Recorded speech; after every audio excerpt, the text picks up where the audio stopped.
This episode is brought to you by Progressive Insurance.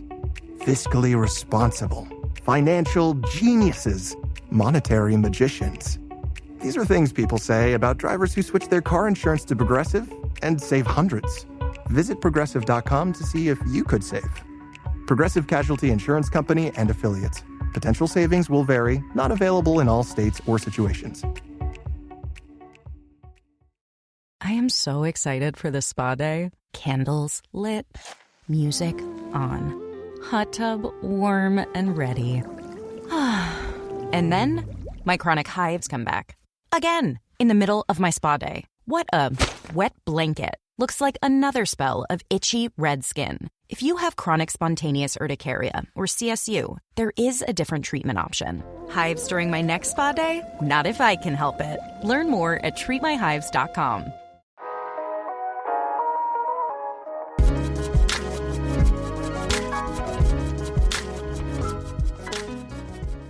Welcome, everyone, to Rock M Radio. This is the beginning of a brand new episode of Dive Cuts, and we are live on YouTube for Rock M Plus subscribers, and if you're subscribed to this channel, for you as well. It's season 9 already, and we're here to talk about your Missouri basketball Tigers. I'm excited. You're excited. The season's still going. Non-conference season is still going. I'm your host, Sam Snelling. If you are watching on YouTube, make sure that you hit that subscribe button. Hit the like, help the channel grow a little bit. With me, as always, on your left now. Used to always be on the right, now he's on the left. Mr. Matthew J. Harris. Matt, how are you? I'm fine. It's one of the best days of the year where I can set the out-of-office message until January 5 and just... Working in education, man. It's... The office is officially shut down. This is not me. This is institutional policy at Indiana University. So to celebrate, I've got my Clark Griswold shirt on today, and it's Christmas vacation. So I'm good. Feeling better after what I watched on Sunday, and moderately optimistic about what we could see come Monday. So it's not a bad time. It's not a bad time at all. Yeah, I like the last few days have been a bit of a blur. I had to actually think about because we did plan on recording on Monday. I got sick and was down for the count pretty much through Tuesday.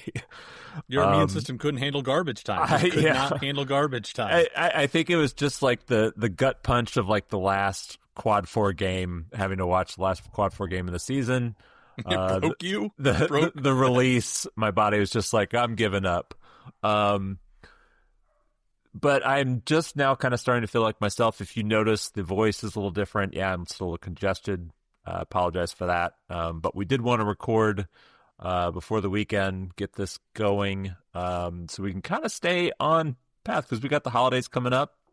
And the holidays always means Braggin Rights. But before we talk about Braggin Rights, let's talk a little bit about Alabama State. Kind of a little bit of a letdown game. They played okay. They just didn't really shut the door. And then with Bethune, Cookman, I thought they really played pretty well. They defended well. They didn't take care of the ball very well, but they did everything else well. And I think if you're looking for reasons to kind of still think this team can kind of figure this out, that game gave you probably more hope than you've had in a few weeks. Yeah, I think I wrote in the lineup review today that it was just sort of, which is over on Rock M Plus, you don't want to overhype one data point and treat it as a turning point or, sort of a microcosm of a season that, could be on the upswing. But it was just nice to see them do the very boring things that you expect a good basketball team to do. And that is execute a scout. They had, a pretty straightforward scout on Arterio Morris, show him bodies and ball screens consistently, make him settle for jumpers. And when he rejects a ball screen, stick tight to him and walk him to help. They did that, with Daniel Ruzan, the point or the, kind of the, technician on the block for Bethune. Make him post far away and don't let him kind of get to his drop step. They did that consistently. They made him get off the ball. They made him, take tough shots. They had a couple breakdowns against Jacoby, one of the I can't remember his last name, but against Jacoby, he went for 15, but on like 4 of 10 shooting. So it wasn't like the most efficient performance. But in general, you watched Missouri and you saw them executing 3 scouts against the top 3 guys on the scouting report with consistency. And that's something good teams do. They just come out and they execute what they're supposed to do. And they, that consistency lets you steadily build a lead while you're turning the ball over 25% of the time, or, you're not quite getting, maybe the kind of consistency you want out of your half court offense, but being able to string together stops and, create some turnovers and occasionally get some runouts lets you build a 15-point lead at half. And then you come out in the second half and you put them away with an early run. So it was just nice to watch kind of a pro forma performance from this team, as they're also going through a little bit of rotational tweak. So is it, something that we can look at and say, man, this is the team we've been waiting on? Probably not, but there was enough competence that you can go, okay, I got to give them due credit for showing up on a Sunday before finals week and locking in and doing their job. It does sort of feel like the roster right now is still kind of searching for like one more guy to kind of step up and sort of be like a fixture. Like I think Missouri's strength last year, really was obviously like you had Mark Mitchell most nights, you had, Tamar Bates most nights, you had, Caleb Grill most nights. Like those guys were going to be good. But then you also had like some nights where, it was Tony, some nights it was Ant. Whatever the mixture was, there was always like, a fourth or maybe fifth guy who was going to help you and play well. And that's sort of where it became, Trent Pierce, another guy, almost forgotten this year as he's been on the bench the whole time. But, it takes a team from, being, like a borderline NCAA team to being, like solidly in or something, when Missouri was playing well all the way up to like protected seed level style of play.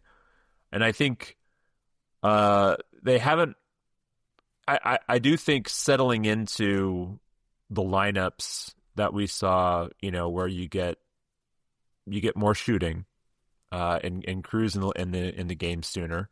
You get a more balanced starting 5. I think it's going to help maybe elevate and hopefully they can find that kind of fourth guy, because it really, like, Ant had a great game against Bethune, but before that he had been kind of struggling, and really it really felt like for a lot of games it was essentially like Mark Mitchell and Jacob Cruz just kind of carrying a big portion of the load. Now we're fortunate that those guys were up for it, and you have to think kind of going forward, at the very least, Mark Mitchell has proven that he can be a reliable scoring leader. But past those guys, like, it really looks like we're kind of just waiting for like somebody else to kind of step in and just be like, all right, all right, I'm really going to help this team out. I'm going to be, the fourth option. It's like Sebastian Mack is trying, but he hasn't quite been able to like find his role yet.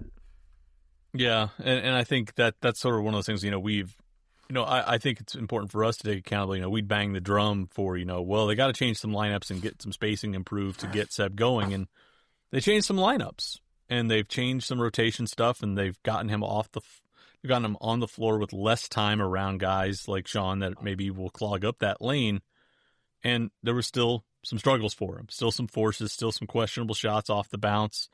And that's one of those things where that's not a lineup issue. There was one where he attacks an early clock and somebody has stopped him in the middle gap and he chucks up a runner. There's another one, later on where there's a slot PNR and somebody's plopped down in the gap and he settles for a pull-up jumper. Like, those are player decisions. That's Seb. That's not scheme. That's not offense. That's a guy making a choice. And so I think, do the lineups and do the spacing help him make better choices? Yes, but ultimately, this is a thing we talked about when he committed. It was something that was pointed out by, the staff at UCLA, which is sometimes he can get blinders on and he can play with his head down and there will be questionable shots.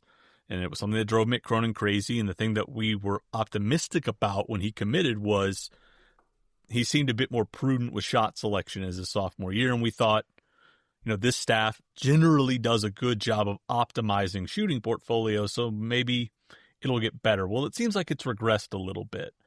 It hasn't fallen off a cliff. It's a little bit worse than it was his freshman year, but, that's a problem. You wanted him to be a little bit better than where he is now. I didn't think he needed to be the kind of guy that was going to be your first or second option, but he needed to be your solid, probably third option.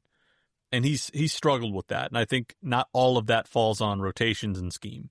Yeah. I think there's some stuff that he's got to do, to improve his shot selection and sort of take a step back and figure out, what playing within himself looks like within this rotation. So I think that's sort of the thing that I came away from Sunday with too, is this is not all on the staff to figure out. It's on the players too, to figure out how to get themselves going and how to optimize themselves to a certain degree as well. So that was the other thing that I kind of came away with. Seb's kind of still in the wilderness a little bit. And some of it's now on him to figure it out. They can't all be the staff doing it for him and, making conditions optimal for just him. He's going to have to figure it out. Well, and so Missouri has essentially, not essentially, they do, one more non-conference game. The non-conference schedule, the way it's laid out this year, is a little bit different than years past. I feel like it's been a while since we've gone straight from Braggin Rights right into the SEC conference. Yeah. I didn't check directly on that, but it always feels like there was always kind of like a filler game before the end of the year. Missouri doesn't have that this year. So they got all the Q4s out of the way in November, and then we finished the last one on Sunday. And so now begins a run where you don't face a team outside of the top 100 in KenPom. I should note in KenPom because the net is very different right now. Outside the top 100 the rest of the year. Starting with, now, if it makes you feel better, Matt, there's nobody inside the top 10 either. The SEC is kind of taking a beating. But coming up, you have number 12, Illinois, who is the 10th, Vanderbilt, second highest rated opponent left on the schedule. So it's an opportunity every year to get a team. And I really feel like if you've watched college basketball outside of, Missouri, and I know you have, I know I have, it really feels like there's a growing collection of maybe 5 to 6 or 7 really, really good teams. And then there's a second tier that, teams that are quality, that are pretty highly ranked in a lot of the metrics, but are very, very flawed at this point. And they have some bumps in the resume. And Illinois qualifies there. I think coming into the season, you and I both looked at what they had built and okay, I can kind of see how this would work out. And they've run into a few roadblocks. Yeah, I thought it was interesting. The Field of 68, last night was saying, are you in or out on Illinois? And I thought, Randolph Childress made a really good point. They're saying their guard play is still phenomenal. It's the question of do spots 3, 4, and 5 have the tenacity and toughness to get them where they want to go? And I think that's a pretty open question right now. I think they've also been really fortunate that Keaton Wagler has really overperformed as a freshman because, they brought in Mihajlo Petrovic, another European he was hurt to start the year, and that probably influenced it, but he's been, if you look at games where Illinois lost, usually the inflection point is Mihajlo Petrovic's on the floor. So, and then he has played 7 minutes in the last 3 games. So functionally, Brad, is having to play just 2 ball handlers for 90% of minutes. And those 2 ball handlers are really, really good. But it's forced them to move, Andrej Stojakovic out of the combo guard to the wing, and he's not really a floor spacer. Despite his dad being a great shooter, the lineage didn't carry over. He's more of a slasher. David Mirkovic is a guy who, wants to be a bully driver out of pick and rolls. He's not a great spot-up shooter, and he's not really great posting up as a bully ball four. And their bigs don't want to post on the block. Their bigs want to pick and pop. So you've got really kind of a lineup where it's, if Baby Page can't find a clean gap to hit, there's problems. Mirkovic is having some issues if he's got to drive through traffic or post.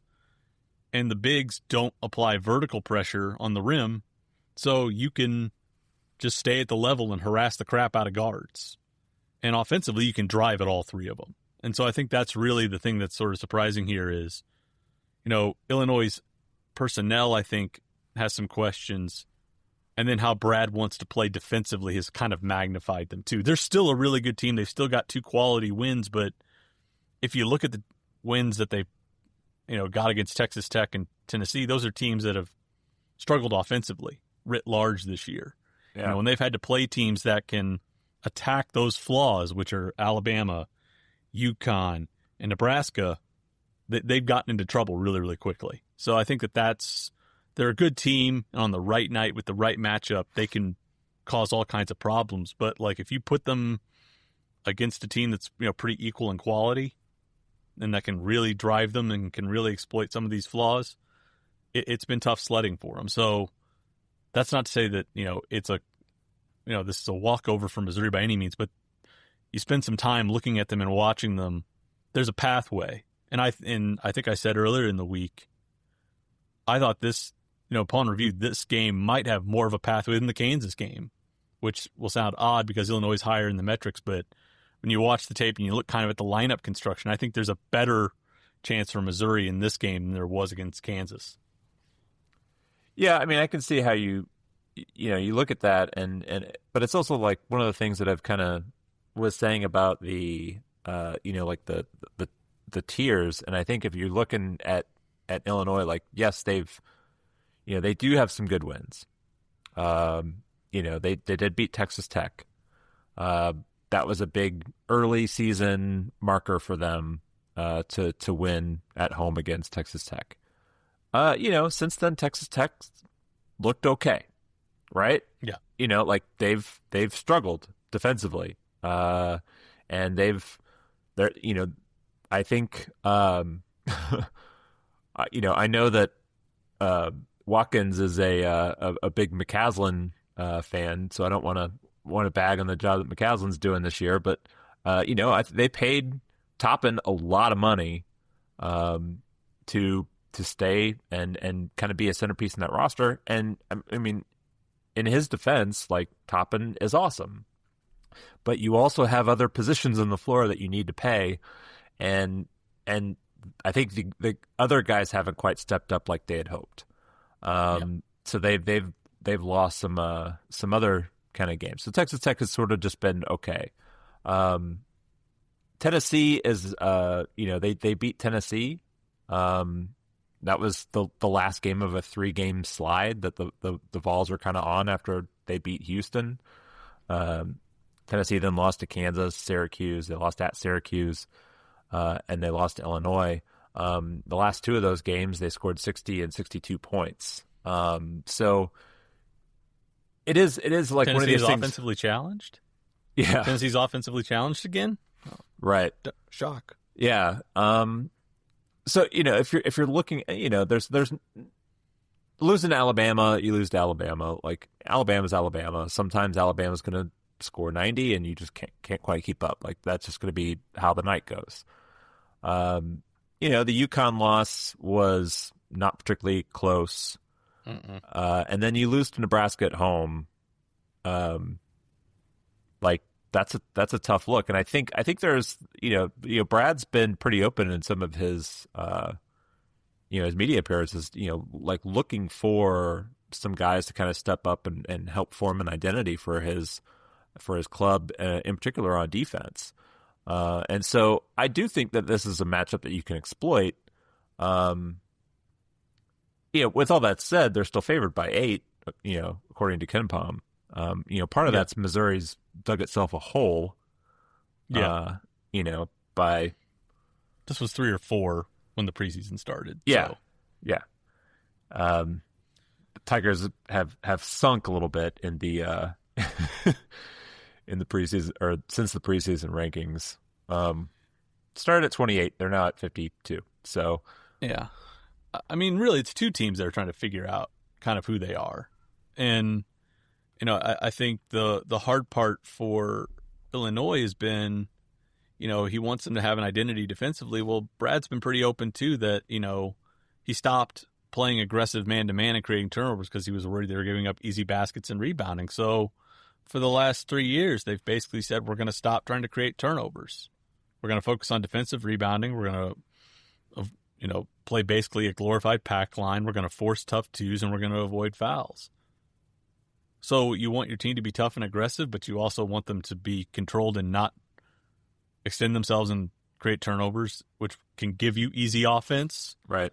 You want them to, just force tough twos, rather than get out and attack guys. So I think it's kind of quizzical at times to hear Brad say that, because you've chosen a passive style of defense.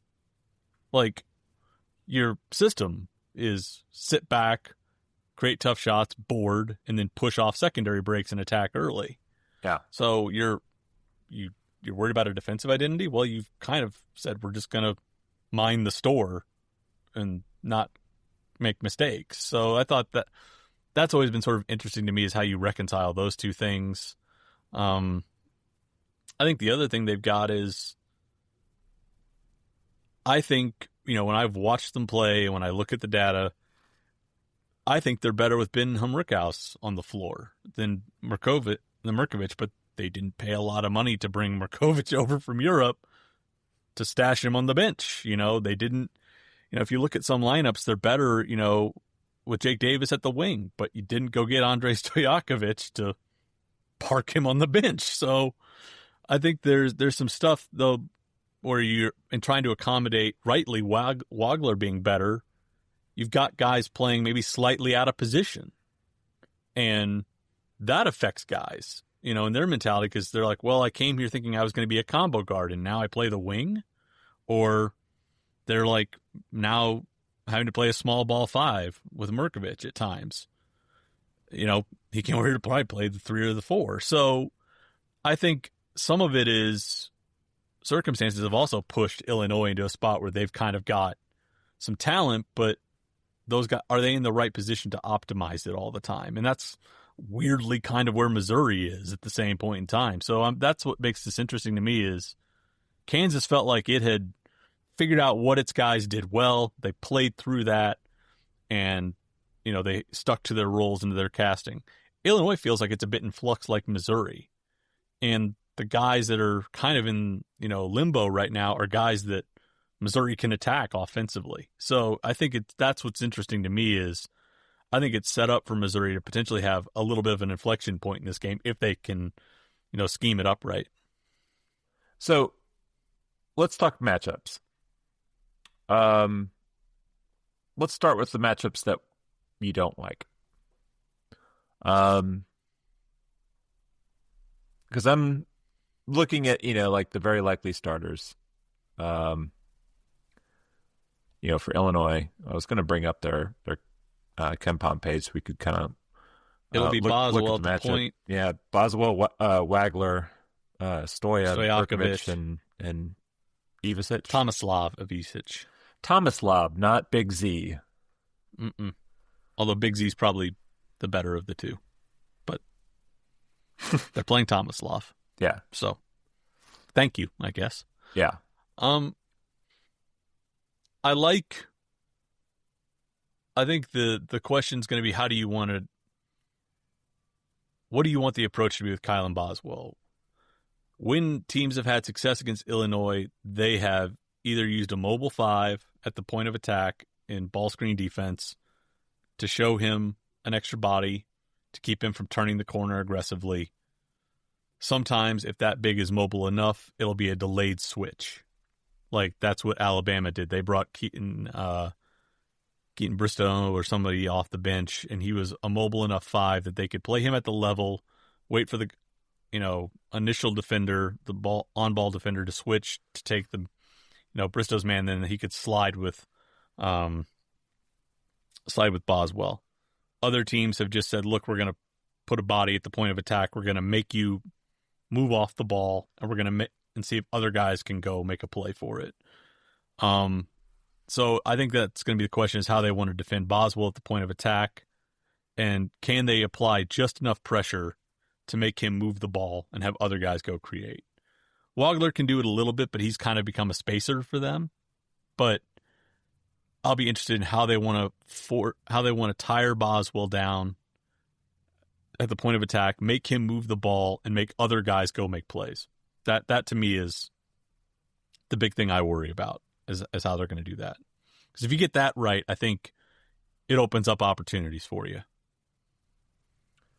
So, I mean, one of the things that you kind of talked about, are ways, at least in our Slack chat the other day, ways that you think would be a good sort of wear down, Boswell and extending your defense. We've seen Missouri extend the defense, and make teams sort of work to bring the ball up the floor a little bit, not with anything super high pressure, but just sort of, making them expend effort to get the ball across half court.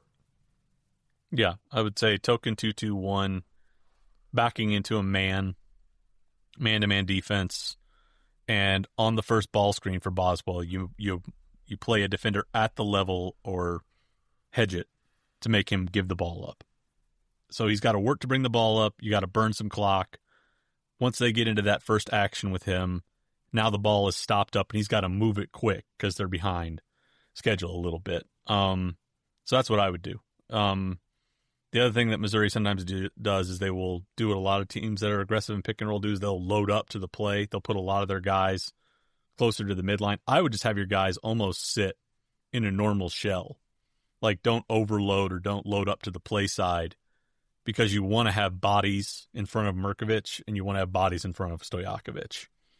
And just say, okay, ball's been moved. We've got a guy in the gap. So if Andre catches off a ball reversal, he's going to have to drive into a stuffed gap. If he gets a ball screen, our guy's just going to sit in drop coverage and force him to shoot a pull-up. Same thing with kind of Merkovich. You want to show them bodies and have guys ready right there once the ball moves, because they struggle, I think, at times if they don't just have a straight driving line.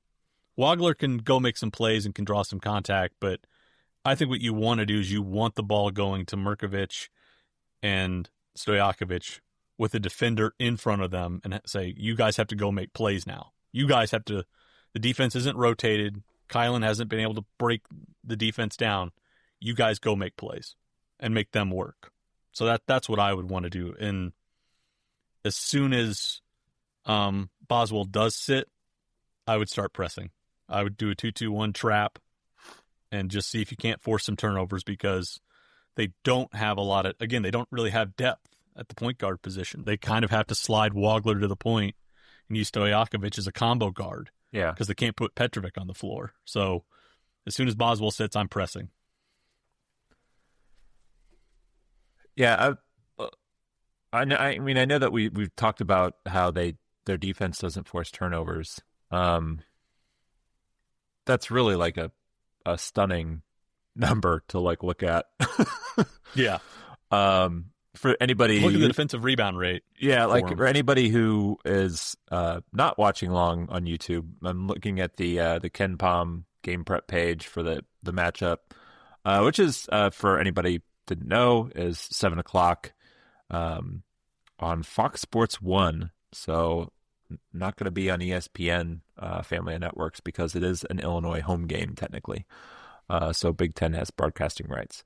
Their turnover percentage on defense is 12.5%, which is 363rd in the country. Look at the live ball turnover rate. It's astounding considering what Brad's background was.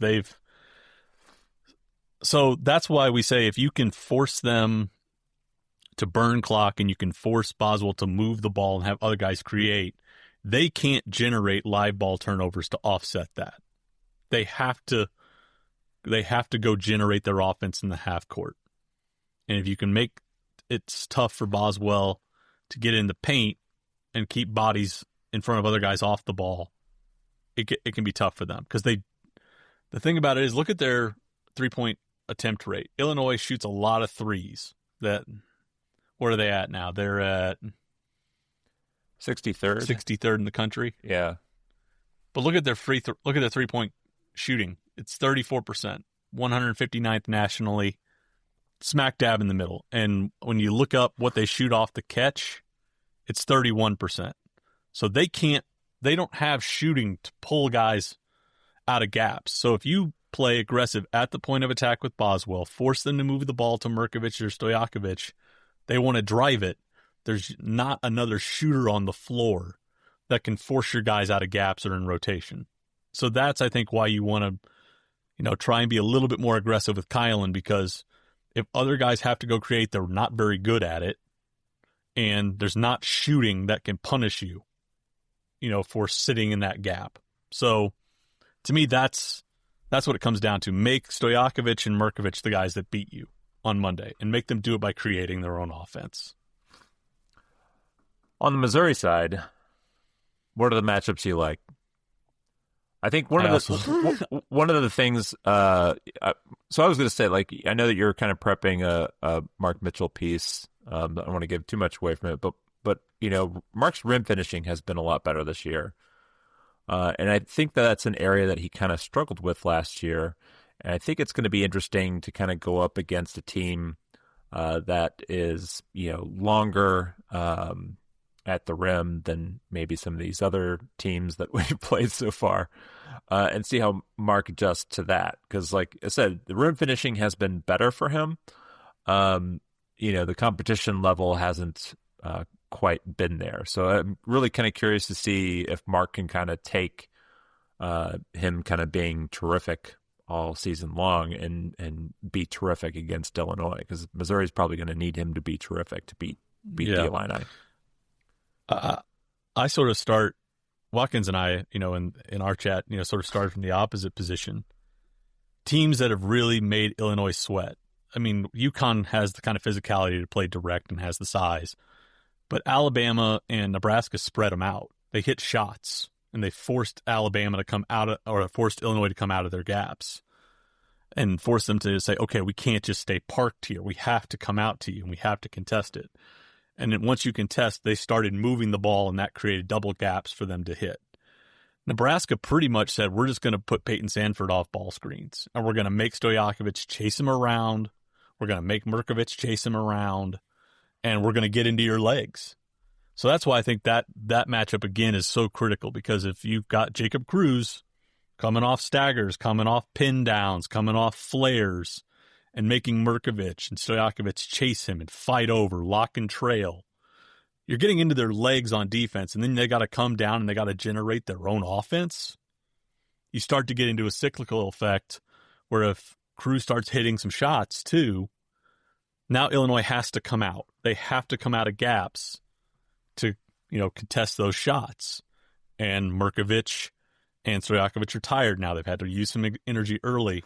That's when you start getting Mark in empty side isolations, and you just start attacking them. You just start going at them because they're tired. They've had to work hard on both ends, and you can and now Illinois had to come out of gaps, and now you just have Mark just start attacking them. Empty side, post ups, empty side drives, get him the ball at the elbow and let him go. So I think you almost have to kind of delay deploying Mark until you get those 3s and 4s worn down a little bit, and you can start getting into their body and start getting into their legs a little bit. Overall, You seem to be a lot more positive about this matchup going in than maybe we were a few weeks back. Mm-hmm. How do you see this one playing out? You think Missouri's going to get on the right side? Because this traditionally has been a matchup that has involved a lot of runs. Yeah. Traditionally, but in recent years, it has kind of flip-flopped and gone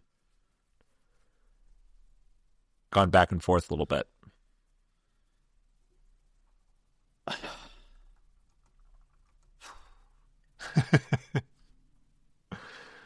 It's a lot to think Can about. Missouri go? Yeah, I mean, it's just.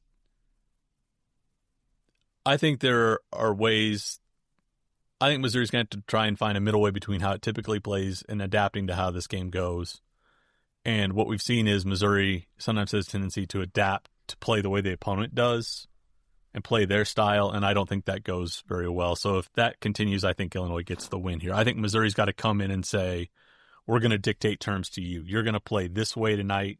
We're going to set the agenda, and if you can handle that, you'll get a win. But I'm worried that Missouri's going to be content to play the way Illinois wants to play, and that's a recipe for a problem because I just don't think that they can, if they load up into gaps, if they're, selling out to try and create turnovers too much, I think they're going to, Boswell and Wagler can get in the paint, they can draw fouls.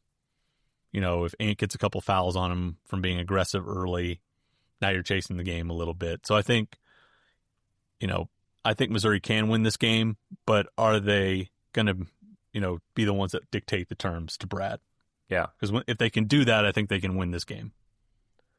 And that's definitely going to be the challenge. It would be nice to get, something on your team sheet before you head into SEC play, because the rest of the league is not helping anybody. No, like it has been, follies, pretty much, all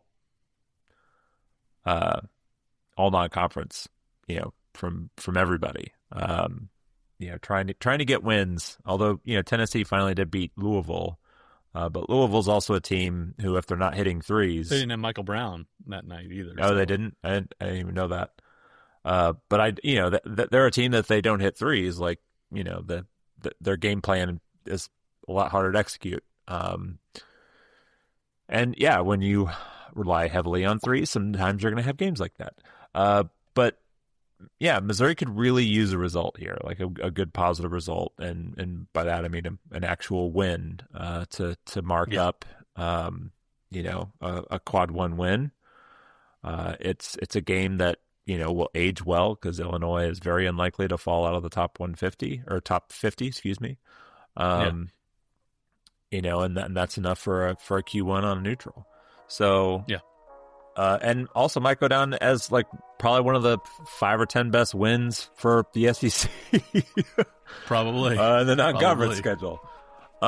So I think we're going to try to record again next week post Braggin Rights to kind of review the game, look ahead to Florida. And then, it is the holidays, so we'll see how things kind of go and hopefully nothing gets too dicey.